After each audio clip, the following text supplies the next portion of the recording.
ഇന്ന് പുറത്തുവന്ന വളരെ പ്രധാനപ്പെട്ട ഒരു വാർത്തയിലേക്കാണ് ഇനി കടക്കുന്നത്. കഞ്ചാവ് കേസിൽ റാപ്പർ വേടൻ ഉൾപ്പെടെ 9 പേരുടെ അറസ്റ്റ് രേഖപ്പെടുത്തിയിരിക്കുന്നു. വേടന്റെ കൊച്ചി കണിയാമ്പുഴയിലെ ഫ്ളാറ്റിൽ നിന്ന് 6 ഗ്രാം കഞ്ചാവും 9 ലക്ഷം രൂപ വെയിങ് മെഷീൻ എന്നിവയും പോലീസ് കണ്ടെത്തി. പിടിയിലായ വേടനടക്കമുള്ള 3 പേർക്കെതിരെ നേരത്തെയും ലഹരി കേസുകൾ ഉണ്ട്. റാപ്പർ വേടന്റെ കയ്യിൽ നിന്ന് പിടിച്ചെടുത്ത കഞ്ചാവിന്റെ ദൃശ്യങ്ങൾ 24 ലഭിച്ചു. ആദ്യം പ്രതികരണത്തിലേക്കും ഒപ്പം ദൃശ്യങ്ങളിലേക്കും. വേടൻ എന്ന് വിളിക്കുന്ന ഹിരൺ. അപ്പോൾ ആളും ആളുടെ സഹപ്രവർത്തകരും ഇവിടെ ഷോയ്ക്കും മറ്റും വേണ്ടിയിട്ട് പ്രാക്ടീസ് ചെയ്യാനൊക്കെ കൊടുക്കുന്ന ഒരു സ്ഥലമാണ്. അയാൾ ഇവിടെ ഇരുന്ന് ഡ്രഗ്സ് ഉപയോഗിച്ചായിട്ട്, അതായത് ഗഞ്ചാവ് ഉപയോഗിച്ചായിട്ട് സമ്മതിച്ചിട്ടുണ്ട്. ഒരു 6 ഗ്രാം കഞ്ചാവ് പിടിച്ചെടുത്തിട്ടുണ്ട്. കൂടെ അവരുടെ മൊബൈൽ ഫോണും ഒരു 9.5 ലക്ഷത്തോളം രൂപയും എടുത്തിട്ടുണ്ട്. അതവരുടെ പ്രോഗ്രാം കിട്ടി എന്നാണ് പറയുന്നത്. കഞ്ചാവ് ഉപയോഗിച്ചത് പരിപാടിക്കായി തയ്യാറെടുപ്പ് നടക്കുന്നതിന്റെ ഭാഗമായിട്ടാണ് എന്നാണ് വേടന്റെ മൊഴി. സ്ഥിരമായി കഞ്ചാവ് ഉപയോഗിക്കാറില്ലെന്നും ചോദ്യം ചെയ്യൽ വേടൻ അന്വേഷണ സംഘത്തോട് പറഞ്ഞിട്ടുണ്ട്. റാപ്പർ വേടന്റെ മാലയിലുള്ളത് പുലിപ്പല്ലെന്ന് സ്ഥിരീകരിച്ചതിന് പിന്നാലെ വനംവകുപ്പ് മറ്റൊരു കേസെടുത്തിട്ടുണ്ട്. വേടനെ കോടനാട് ഫോറസ്റ്റ് ഓഫീസിലേക്ക് കൊണ്ടുപോയിരിക്കുകയാണ്. കയ്യിൽ കിട്ടിയിട്ടില്ല. കസ്റ്റഡി ചെയ്ത് സാധനം സീസ് ചെയ്ത് പരിശോധിച്ചതിന് ശേഷം നടപടിയെടുക്കും. ഇല്ല, അതിന് മുമ്പ് തന്നെ നമുക്ക് കണ്ടറിയാൻ പറ്റും. ഞങ്ങൾ ജസ്റ്റ് എക്സ്പീരിയൻസ് ഉള്ളവരാണ്, ഞങ്ങൾക്ക് അറിയാൻ പറ്റും. ഒരു സെക്കൻഡ് ഞങ്ങൾ പരിശോധന നടത്തിയിട്ടില്ല. ഇപ്പോൾ കൊണ്ടുവരുമ്പോഴേ ചെയ്യുള്ളൂ. പ്ലീസ്. അറസ്റ്റിന് പിന്നാലെ ഇടുക്കിയിലെ സംസ്ഥാന സർക്കാരിന്റെ വാർഷികാഘോഷ പരിപാടിയിൽ നിന്ന് വേടന്റെ റാപ്പ് ഷോ ഒഴിവാക്കിയിട്ടുണ്ട്. എസ് ശ്യാംകുമാർ കൊച്ചിയിൽ നിന്നും കൂടുതൽ വിവരങ്ങളുമായി ചേരുന്നു. ശ്യാം, വേടന്റെ അറസ്റ്റ് രേഖപ്പെടുത്തിയിട്ടുണ്ട്.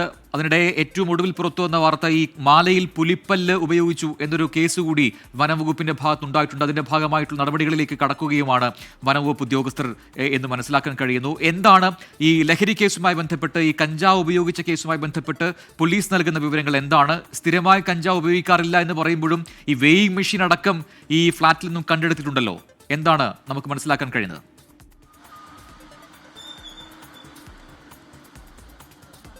പ്രജിൻ, നിലവിൽ കൃത്യമായ വിവരത്തിന്റെ അടിസ്ഥാനത്തിൽ പോലീസ് നടത്തിയ പരിശോധനയിലാണ് വേടനെയും സുഹൃത്തുക്കളെയും ഫ്ളാറ്റിൽ നിന്ന് കഞ്ചാവ് സഹിതം പിടികൂടിയിരിക്കുന്നത്.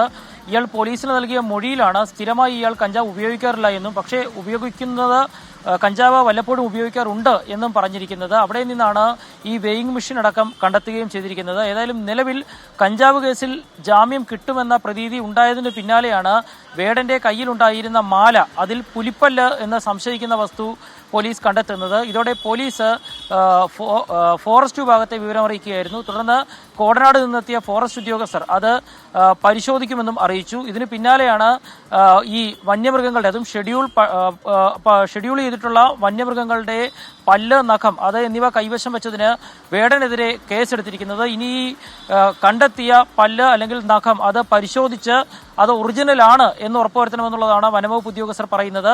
ഏതായാലും പോലീസ് നൽകിയ കേസിൽ സ്റ്റേഷൻ ജാമ്യം ലഭിക്കുമെങ്കിലും വനംവകുപ്പ് രജിസ്റ്റർ ചെയ്ത കേസിൽ വേടനെ കസ്റ്റഡിയിൽ വാങ്ങാനും കോടതിയിൽ ഹാജരാക്കി റിമാൻഡ് ചെയ്യാനുമാണ് വനംവകുപ്പിന്റെ തീരുമാനം.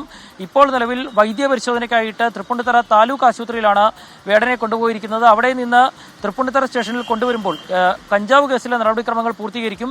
തുടർന്ന് വനംവകുപ്പിന്റെ കേസിൽ പോലീസിന്റെ കയ്യിൽ നിന്ന് വനംവകുപ്പ് ഉദ്യോഗസ്ഥർ വേടനെ കസ്റ്റഡിയിൽ വാങ്ങുകയും ചെയ്യും. വനംവകുപ്പിന് റിപ്പോർട്ട് നൽകുമെന്ന് നേരത്തെ തൃപ്പൂണിത്തുറ CIയും വ്യക്തമാക്കിയിരുന്നു. ഏതായാലും ആദ്യത്തെ കേസിൽ വേടന് നിസ്സാരമായി ഊരിപ്പോകാൻ സാധിക്കുമെങ്കിലും രണ്ടാമത്തേത് വനംവകുപ്പിന്റെ കേസാണ്. അത് 6 വർഷം വരെ തടവ് ശിക്ഷ ലഭിക്കാവുന്ന കുറ്റവുമാണ്.